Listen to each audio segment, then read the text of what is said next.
ખ્યાલ છે કે ભાઈ ટેકનોલોજી છે એમાં એઆઈ ટેકનોલોજી એની બી પણ એનું સમર્થન કરે છે અને સાથે સાથે છે વાત કરીએ કે એઆઈ ટેકનોલોજી છે એ શિક્ષણની અંદર આવનારા સમયની અંદર છે એ આખો સિલેબસ તરીકે ભણાવવામાં આવશે.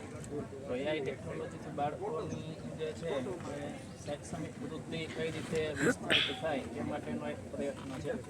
તો એઆઈ ટેકનોલોજીના જે છે ખાસ કરીને જે નોટબુક એલએમ છે અને નોટબુક એલએમની અંદરથી આટલા ફંક્શન આવે છે એ વોઇસ આવે છે એ ભાઈ ઓડિયો કે કોઈ વ્યાખ્યા અમારે સમજાવવાની હોય તો સપોઝ કે ભાઈ ઉત્પાદનની વ્યાખ્યા અમારે સમજાવી છે ચોક એન્ડ ટોકની પદ્ધતિથી હવે બહુ અસરકારક એ બહુ રહેશે નહીં.